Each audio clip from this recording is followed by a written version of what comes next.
ಬೆಂಗಳೂರಿನ ಪರಪ್ಪನ ಅಗ್ರಹಾರ ಜೈಲಿನ ಮೇಲೆ ದಾಳಿಯನ್ನು ನಡೆಸಲಾಗಿದೆ. ಜೈಲಿನ ಬ್ಯಾರಕ್ನ ಖೈದಿಗಳ ಕೊಠಡಿ ಮೇಲೆ ಪೊಲೀಸರು ದಾಳಿಯನ್ನು ನಡೆಸಿದ್ದಾರೆ.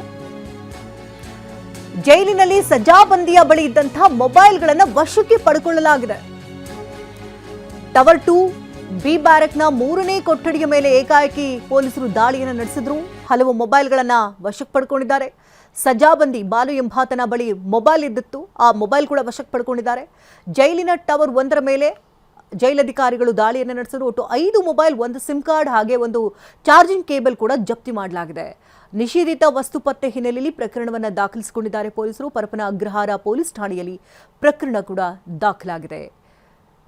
ಜೈಲಿನ ಒಳಭಾಗದಲ್ಲಿ ಆಗ್ತಾ ಇರುವಂತಹ ಅವ್ಯವಹಾರಗಳ ಬಗ್ಗೆ ಗಮನ ಇಟ್ಟಿರುವಂತಹ ಪೊಲೀಸರು ಹೆಚ್ಚಿನ ನಿಗಾ ವಹಿಸ್ತಾ ಇದ್ದಾರೆ. ಜೈಲಿನ ಬ್ಯಾರಕ್ಗಳಲ್ಲಿ ಖೈದಿಗಳು ಈ ರೀತಿಯಾಗಿ ಗಾಂಜಾ ಸೇವನೆ ಮಾಡುವಂಥದ್ದಾಗಿರ್ಬೋದು, ಅನಧಿಕೃತವಾಗಿ ಮೊಬೈಲ್ಗಳನ್ನ ಬಳಕೆ ಮಾಡುವಂಥದ್ದು, ಬೇರೆ ಬೇರೆ ವಸ್ತುಗಳು ಕೂಡ ಈ ಹಿಂದೆ ಕೂಡ ಪತ್ತೆಯಾಗಿತ್ತು. ಈಗ ಏಕಾಏಕಿ ಯಾವುದೇ ರೀತಿ ಸೂಚನೆಗಳನ್ನು ಕೊಡದೆ, ಸುಳಿವನ್ನು ಕೊಡದೆ ಜೈಲಿನಲ್ಲಿ ಸಜಾಬಂದಿಯ ಬಳಿ ಇದ್ದಂಥ ಮೊಬೈಲ್ಗಳನ್ನು ಕೂಡ ವಶಕ್ಕೆ ಪಡ್ಕೊಂಡಿದ್ದಾರೆ. ಟವರ್ 2 ಬಿ ಬ್ಯಾರಕ್ನ 3ನೇ ಕೊಠಡಿ ಮೇಲೆ ಏಕಾಏಕಿ ಪೊಲೀಸರು ದಾಳಿಯನ್ನು ನಡೆಸಿದರು.